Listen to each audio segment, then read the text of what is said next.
what is the formula for the plane, which is tangent to the sphere, x minus 4 squared plus y plus 3 squared plus z minus 1 squared equals 29 at the point 614.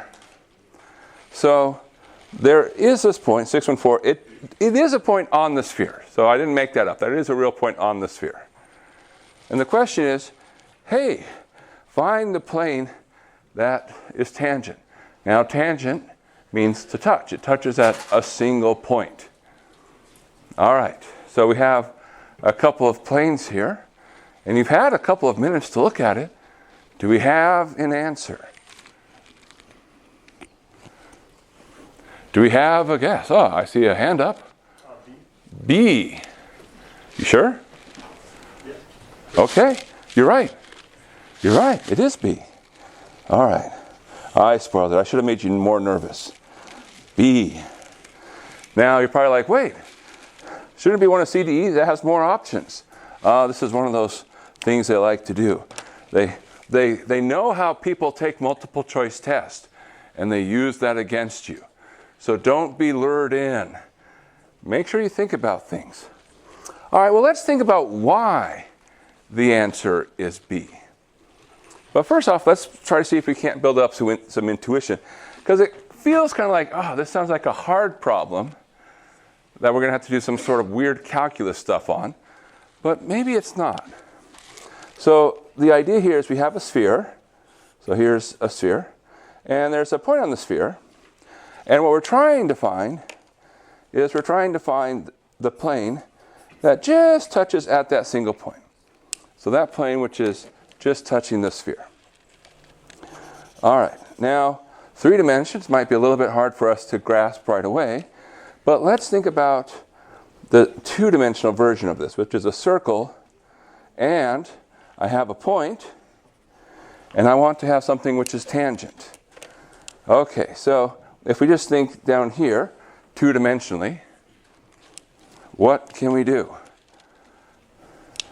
Or what's true? Well, what would happen if I connected the center to that point of tangency? What would you see?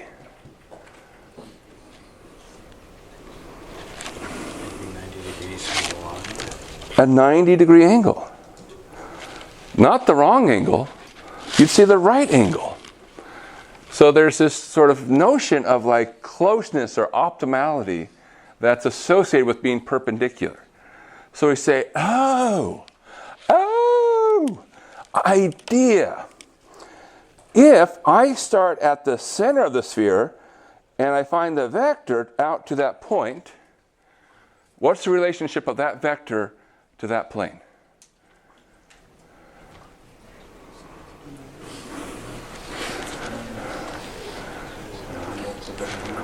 It's the normal. Or it's a normal. Of course, there's many different normals we can pick. So we say, okay, great. We have a plan. What's our plan? Well, first off, we have a sphere. We want to get comfortable with spheres. They like asking questions about spheres on exams. What's the center here of this sphere?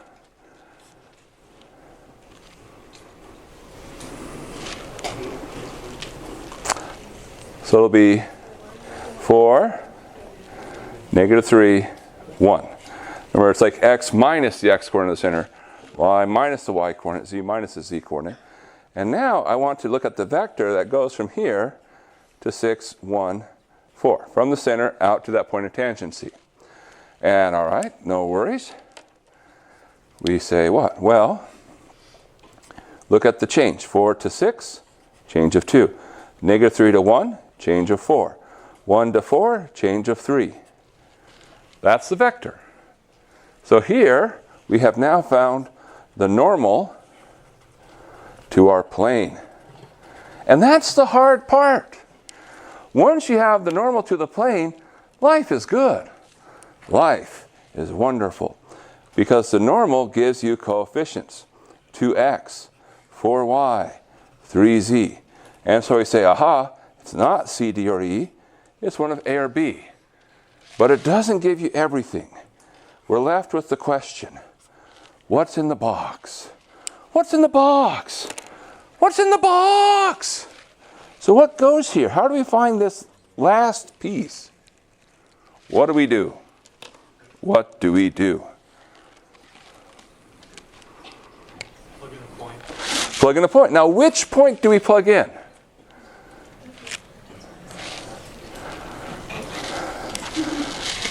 We plug in the point where it's tangent. So now plug in the point of tangency. And what do we see? Well, we get 2 times 6 plus 4 times 1 plus 3 times 4. That's 12 plus 4 plus 12. And if you add all those together, 28.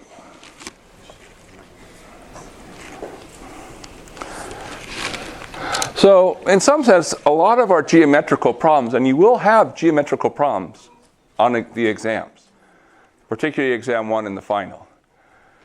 You look at the individual computations, and they're not too bad. What is bad? Or what is challenging, if you will? You have to think geometrically. How do things relate together? How do I find the right combination of vectors and planes and lines? So that's going to be a bit of what we're talking about today. All right. So, our quick quote for the day, given to us by Theodore Geisel, more popularly known as Dr. Seuss. If you go to the campus of UC San Diego, you'll see the Geisel Library, and you can see original works of Dr. Seuss inside of it. It's a very fun, futuristic-looking building. They use it for some sci-fi TV shows. So he said the following: when something bad happens, you have 3 choices. You can either let it define you, let it destroy you, or you can let it strengthen you. And I see this happen a lot in math. Students will, at some point, and it happens to everybody, at some point they'll struggle, have a bad quiz, maybe even a bad exam. And then they say, okay, well, what happens? Well, some students will let it define them. It's like, I'm bad at math. And that's part of my personality. Some people will let it destroy them. Like, okay, engineering is not for me. Art history, here I come. Total destruction. But some people will rise up and they'll let it strengthen them. Say, look, I made a mistake, but that's not the end. I'll learn from my mistakes, and I'll get better. Because you can. I'm no better at math than you are. I have more experience. And experience is a fancy way of saying I've made a lot of mistakes. And I've learned from them. You're young. You've just started making mistakes, and that's okay. You'll learn from them too. Don't let mistakes stop you. You'll get better. Now, our goals for today, we're going to talk about working with planes and lines, go through some strategies, and we're not going to do specific examples. More of the goal is just say, what do you do? What do you do? The second thing is we're going to do a speed run through quadric surfaces. And so these essentially are surfaces which can be written with formulas which involve squares. So quadric here, it means like a square, like quadratic formula. That's the formula for solving something with a square in it. And we'll see, we get cones, ellipsoids, hyperboloids, paraboloids, and cylinders. And we'll go through and talk about these. All right, so starting with our strategies. Working with planes and lines. Okay, so here's one thing you might be asked to do. You might need to do. You're given a line and a plane, and they intersect. How do you find where they intersect? Well, that's written down. What's the idea? For a plane, we have a parametric equation. So we know how to write the formula. It's x equals something, y equals something, and z equals something. So that's, sorry, I think I said a plane. For a line, we have our parametric form. For our plane, we'll have some combination of x, y, and z equals a number. And now what you do is you just merge them together. So you use the parametric parts of the line, throw it into the corresponding x, y, and z for the plane, and you get a big equation for t. But the nice thing is when I talk about a big equation, there's a lot of terms, but it will collapse. And you can solve for t very quickly. Then once you know t, plug it into the line, and you get the point. So we can find where intersecting lines and planes, we can find that point. That's something that you might need to do. Any questions on this part? Don't worry, we have a lot more to come. All right. What if we give you 3 points? And we say, find the plane containing 3 points. And when we say 3 points, they're not all on a line. So they really is a single plane that that contains all 3 of those points. Now, when you're looking for planes, what is it you need to be on the lookout for? What are your pieces of information you need? Normal vectors and point. Now, between the two of them, usually point's easier to find. Do we have a point? Yeah, you have 3 of them. Which one do you use? Whichever one you want, dealer's choice. Okay, look for one with simple numbers. So the majority of the time when we talk about finding planes, it's about finding that normal vector.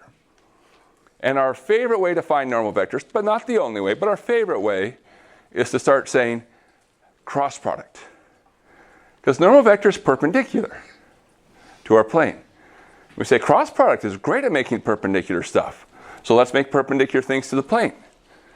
So what do we need? We need to figure out 2 vectors which are somehow perpendicular to the normal. So that might be vectors in the plane. So how can we find 2 vectors inside this plane from 3 points?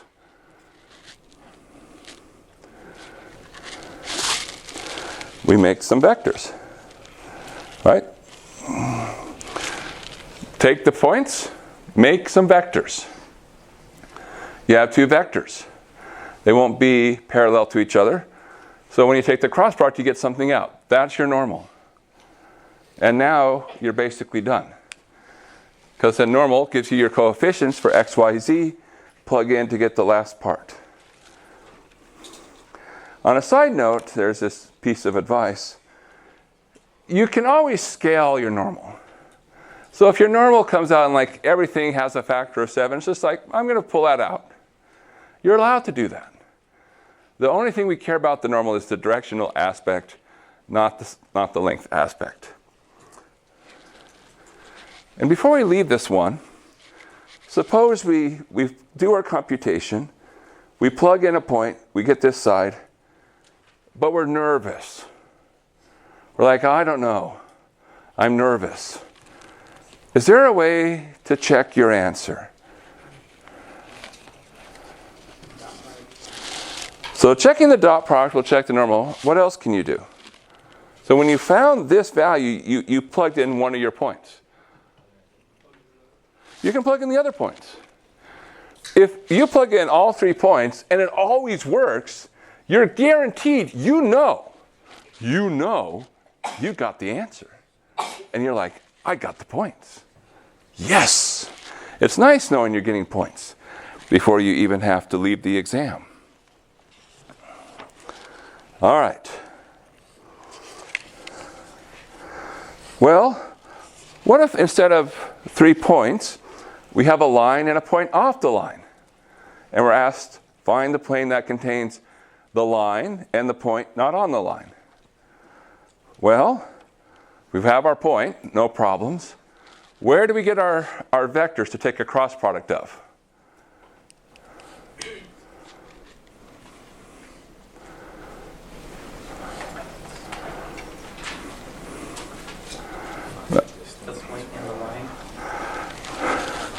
Well, what do you mean by the point in the line? So a point is not a vector, and a line is not a vector. So where are our vectors here that we want to take the cross product of? So we can just pick an arbitrary point on the line, absolutely true, and we make one vector. Right? Just pick a point, any point. And when you write the line in parametric form, you always have a point built into the equation. Where's our second vector? We can use the direction vector of the line. Now we could do the following, just say, look, I have a line, I'll just make 2 points on the line, and then I'll go through. Reduce to a previously solved problem. Perfectly fine. But this is a little bit faster. So we say, okay, pick the point off the line and point it to somewhere on the line, doesn't matter. Direction and vector of the line, life is good. We have our two directions, take the cross product, and off we go. All right. I'm going through these a little bit quickly. I'm sorry. If you have questions, you should stop me. Are you doing all right? So far, so good? How would we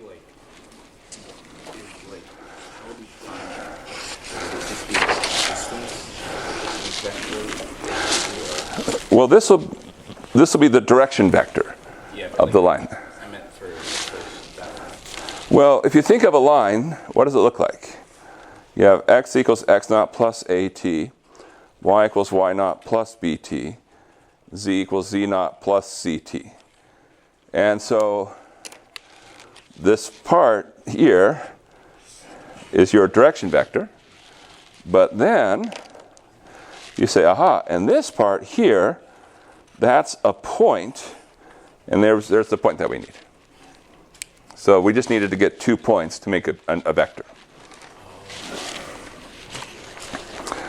All right. Now, distances. On the formula sheet, you have the formulas for distance between a point in a plane and a point in a line. Well, what if we want to find the distance between a line and a plane? So I have a plane and I have a line which is somehow parallel, non-intersecting. What can you do? Yeah, pick an arbitrary point on the line and say, how far is that single point? So we're reducing it down to a previously solved problem. Now you might say, but wait, how do I know I picked the right point? And the answer is, regardless of which point you pick, you'll always get the same formula. Now you might say, well, why don't we start with a point on the plane? Well, the reason we don't start with the point on the plane is, depending upon which point you pick, you'll get a different answer. Because you can get some points which are very close to that line, and some points which are very far from that line. It's that there's the same answer regardless of what you pick. That's what makes it the line where you want to pick. What about for two parallel planes? How do you find the distance between two parallel planes?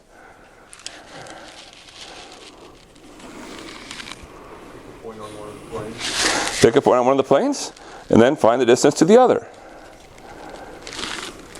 So you can reduce it down to an earlier problem. What about two parallel lines? So parallel lines means their direction vectors are multiples of each other. What do? Pick a point on the line. Which line? In this case, doesn't matter. And just say, what's the distance from that point to that line? So oftentimes you can say, oh, I already know how to do one problem I can reduce to a previously solved problem. This is a great technique in mathematics. And a wonderful approach to solving. Don't reinvent the wheel. You've already got a great set of wheels. And use what you have. Use what you have. All right. Good. The next one says challenge. So this one is probably, let's put it up here. Maybe I'll just put part of it up.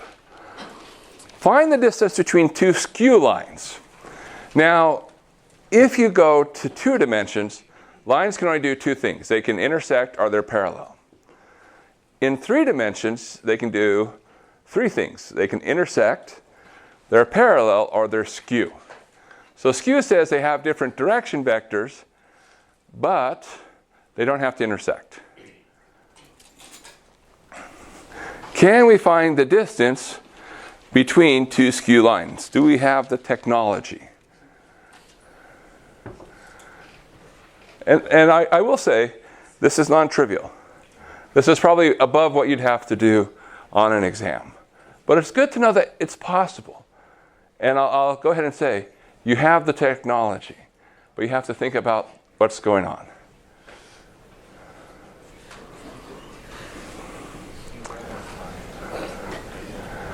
Any ideas? Anything? Way in the back. Everything else was the distance between a point and the other object, so there just has to be some sort of reference that. Well, we can pick any single line on one of them and find the distance to the other one. The only challenge is it will vary depending upon which point you pick. So it's sort of like, well, how do you make sure you get just the right point? Which can be non-trivial. Now, you can do all this by calculus. Can you make one of the lines into a plane that's parallel to the other line by using cross-producting both direction vectors and then getting a normal vector and then using that to make said plane and then find the distance between that plane and the other line? Well, not only can you should. Okay, so someone has cracked the code. Let's recap. There's something very tempting here. We have two lines. And two lines come with two direction vectors. And we're like, oh, two vectors, what do I want to do? It's like, you always have like, oh, I just want to take the cross product. Now, there's always that reaction like, I want to take a cross product. And you say, okay. So what would happen if you took the cross product of the two direction vectors? Well, you get something which is perpendicular to both. So what ends up happening, so here's the strategy.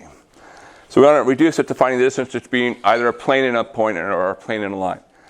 If you take the cross product of the two direction vectors, you can say, all right, use that to make a plane that contains the first line, but the second line is parallel to it. And now, it turns out that the distance from this line to this plane is the answer that you're after. And we've talked about how to find distance between line and plane. And it doesn't sound quite right, but it does work. You can also think of it as the following. If this is not quite sounding right, say, look, put a plane here on the second line. These two planes are parallel to each other, so it just means that their translation is up and down. So you can imagine that you say, instead of having them as being two offset planes, just push them into each other, and then you're saying, I'm trying to find that point of intersection. And that's what you can do. So the distance between them, the two planes, is the same as the distance between those intersection points. So there's not too much work you have to do if you get the geometry right.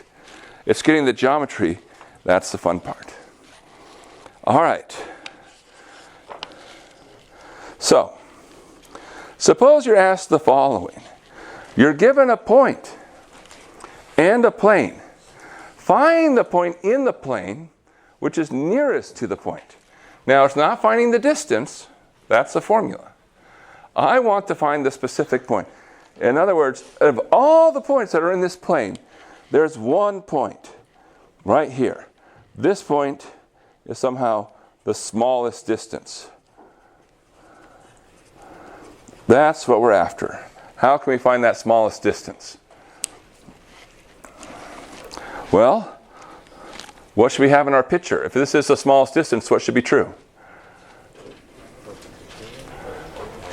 Should be perpendicular.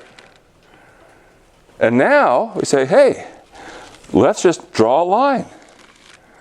Now, do we know a point on this line? We do. There's the point. Do we know the direction vector of this line?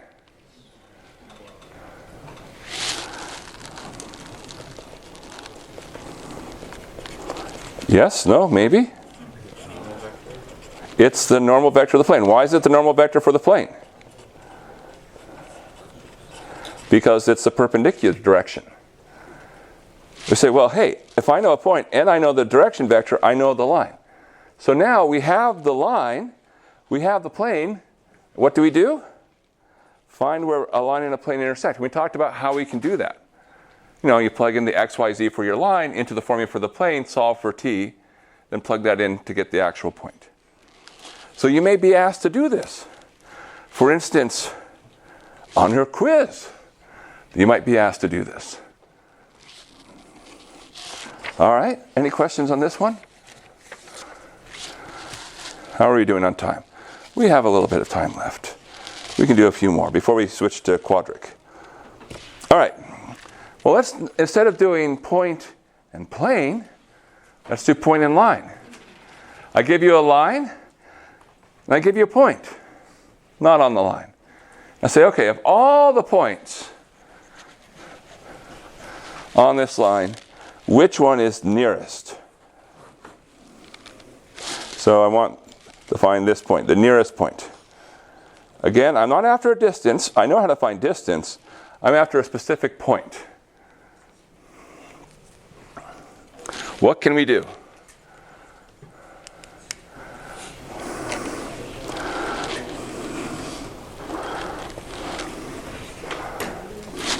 There's again a notion of perpendicularness here.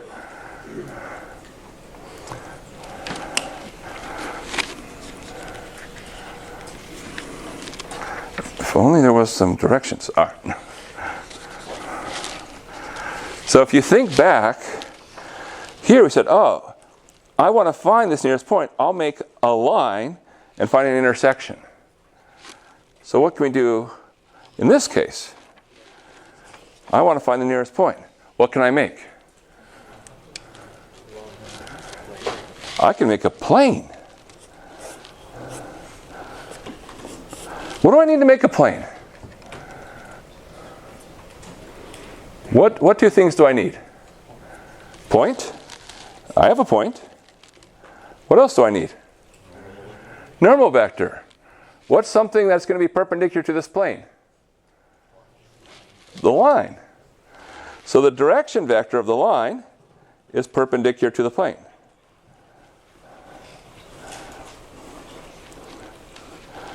It's perpendicular, we'll just say equals the normal vector of the plane. So now I can say, look, find where this plane and this line intersect. I've got the point. Now, some of you are like, aren't there alternatives? Yes. Yes. Many of these problems have alternate solutions. I'm just showing you one way to do these. What's a different way you could approach this problem? Well, what you can do is say, well, let's look at this vector that just goes from the point to an arbitrary location on the line. So I can, instead of looking at one single one, of course, I can look at a family of these vectors. So I have this whole infinite family. And the question is, which vector hits the sweet spot? Which one is just right?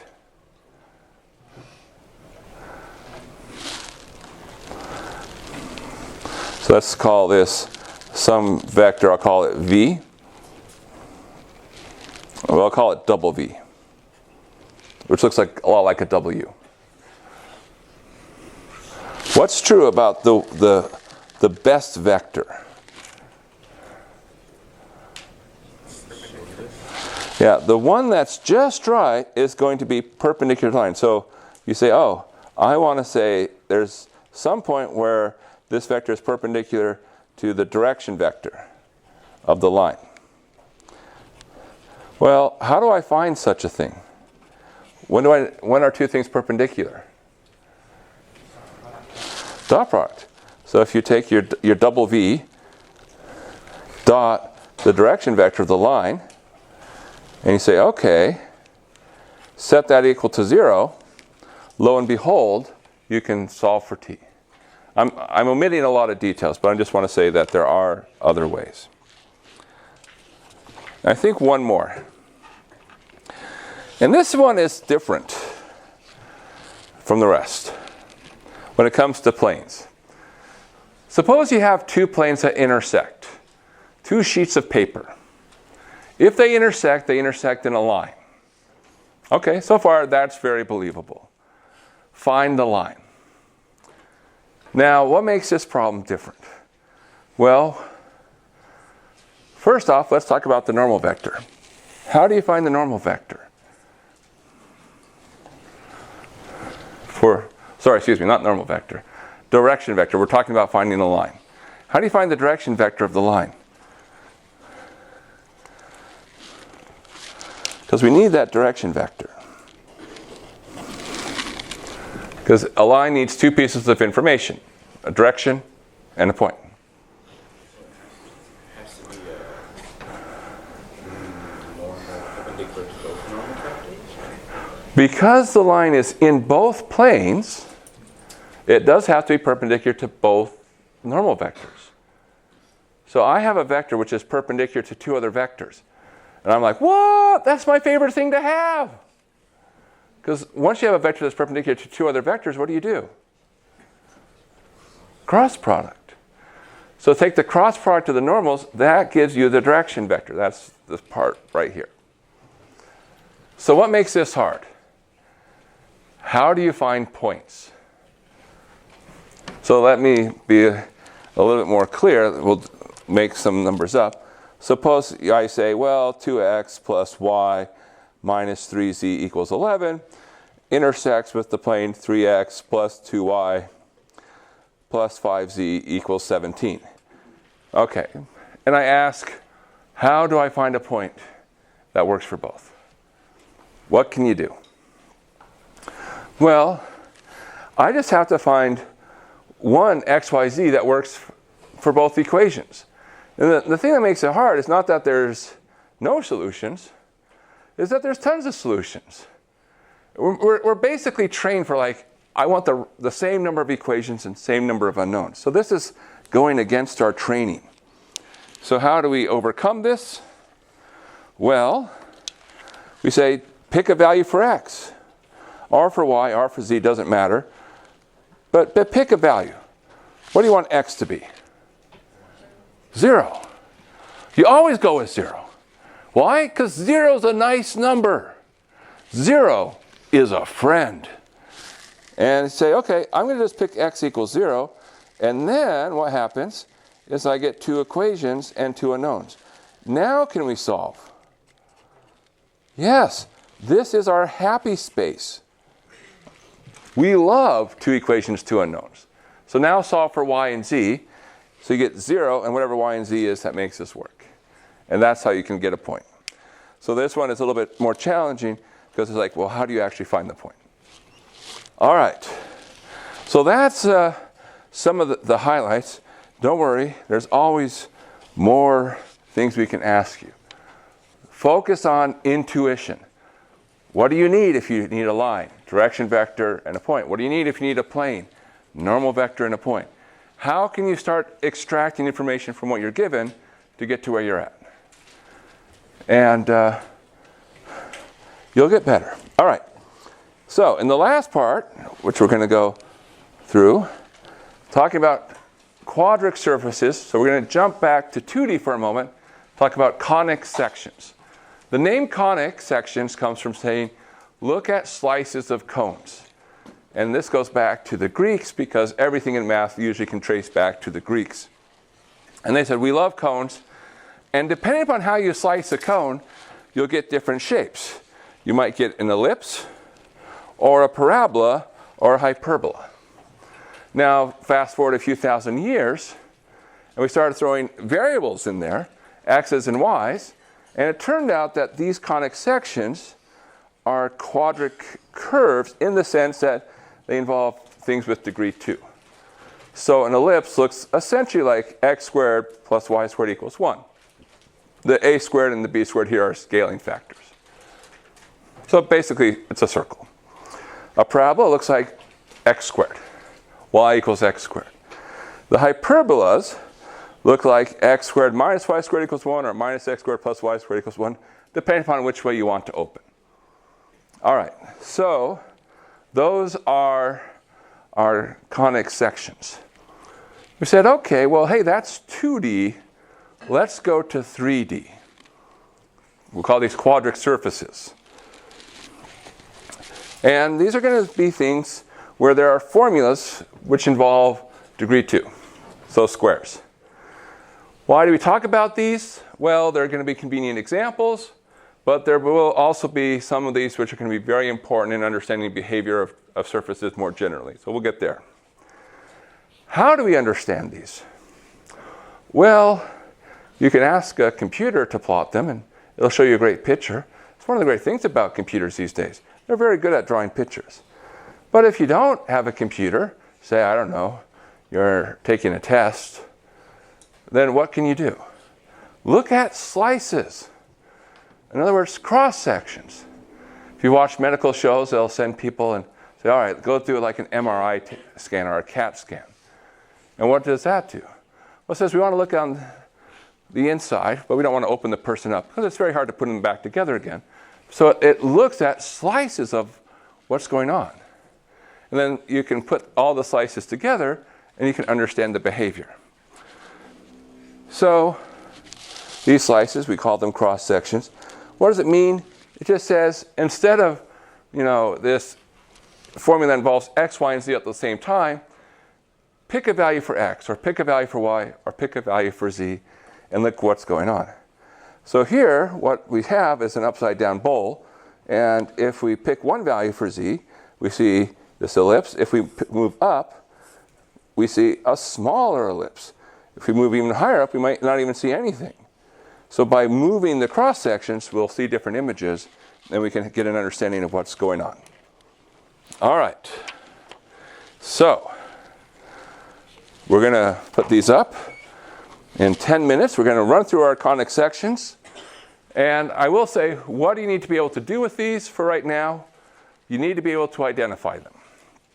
Learn their names. You can learn the various formulas. But when in doubt, look at cross sections and think about, hey, what kind of thing has these cross sections? So the first one we should mention is the cone. Z squared equals x squared over a squared plus y squared over b squared. And this has all sorts of cross sections. If you set z equals something, so if I say z equals 1, that's the plane. Well, what happens? Then this becomes 1 equals x squared over a squared plus y squared over b squared. What do I see? What is this curve? It's an ellipse.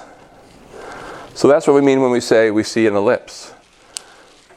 If we come and say over to here, we won't do these on all the surfaces, set y equal 1. So now we're taking a cross section. Well, we get z squared equals x squared over a squared plus 1 over b squared. And by the way, don't worry about constants. You can make them all 1. The constants are just a matter of scaling. What is this? Well, this is the same as z squared minus x squared equals 1. What two-dimensional thing is this? Not a circle. Circle would be a plus. A parabola would be one of these would be just to the first, and the other one would be squared. So it's not parabola. It's not circle. Hyperbola. Yeah, so that's the hyperbola. So that's what we're seeing. Now you might say, how do you get a parabola, by the way? And the answer is you slice at an angle. So if you slice at an angle here, then you get a parabola, but we're not going to worry about that. All right, the ellipsoid, I think M&M. Just think of it like a sphere. Because a sphere is a very simple example. It's a sphere where you more or less stretch in different directions.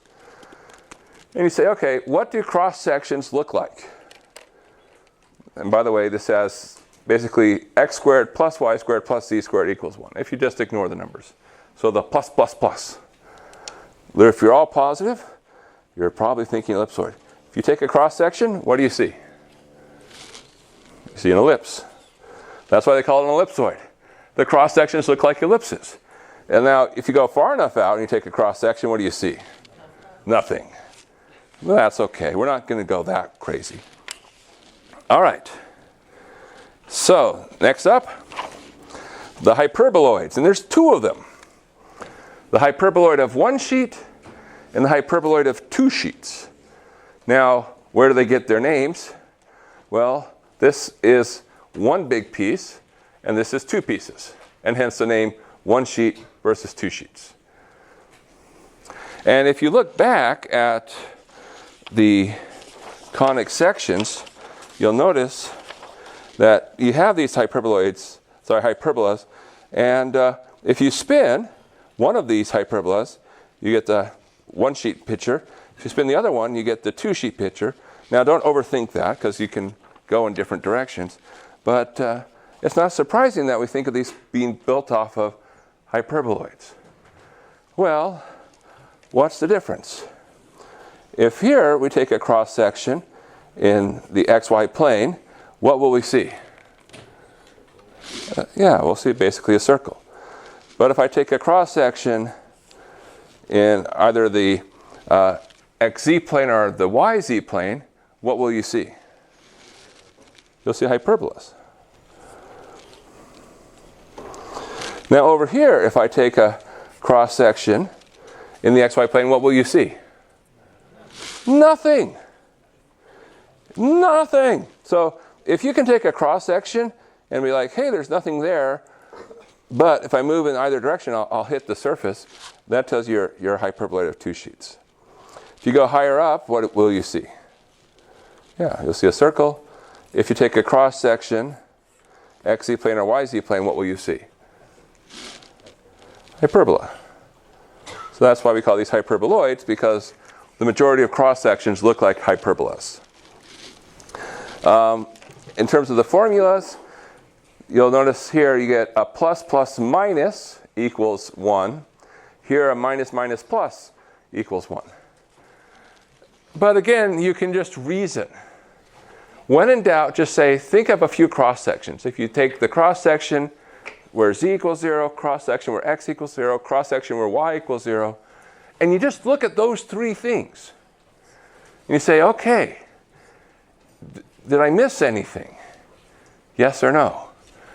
Am I hyperbolas in 2 out of 3 and then ellipse in 1? Well, that's a 1 sheet. You know, you can answer questions. So those are your hyperboloids. Those again make good examples. Okay, now the most important pair is this pair, the paraboloids. Now here, a little bit different from what we've talked about, z is not square. So in the previous ones with the ellipsoid, the hyperboloids, you had a square, square, square. So the ellipsoid is like plus, plus, plus. The hyperboloids were plus, minus, minus, and plus, plus, minus. For the paraboloids, one of them will not be square, and the other 2 will.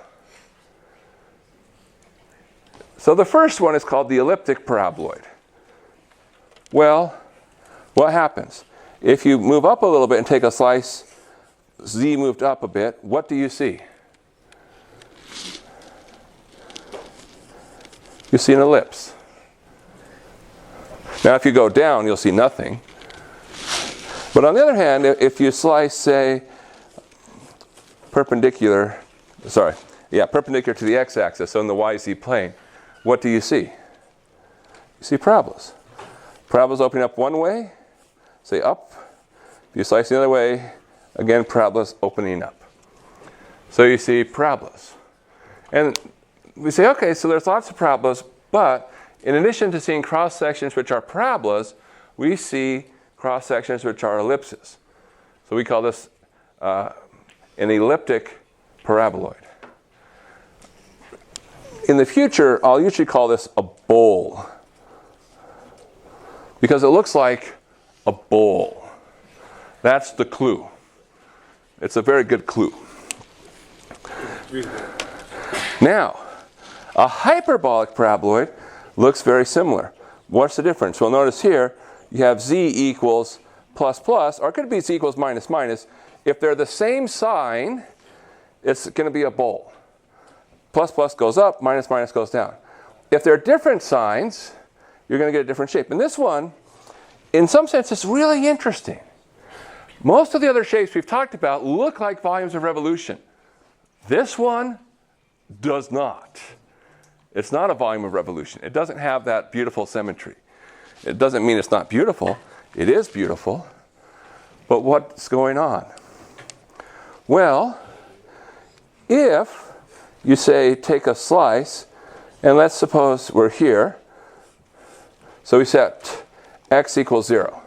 Set x equals 0, what do you see? It's a parabola, right? Up or down? Up. If I then say, okay, now go here, set y equals 0, what do you see? Parabola, but which way?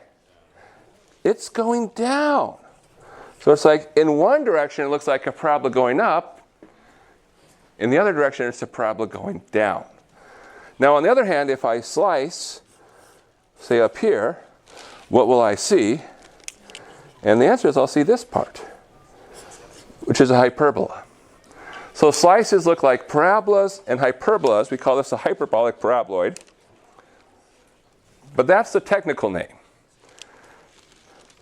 Now, if this had been invented in, say, the 21st century and there was corporate sponsors of mathematics, we would call this the Pringle. But unfortunately, it was invented before we had corporate sponsors of math. So, this is called the saddle. And we will see this in the future. So this is an important shape. And why do we call it the saddle? Well, if you've ever seen a saddle, you'll see in one way it has this direction, in the other direction it goes the other way. Now, we have one more, and I still have a minute. Last one. The cylinder. Now we've seen cylinders before. What's the key to the cylinder? You're missing a variable. So x squared plus y squared equals 1. You might say, that looks like a 2D thing, but I'm a 3D. Well, what does that tell me about my z? It says I could do the same thing regardless of z. So I'm just copying the same shape up and down in the direction where I'm missing a variable.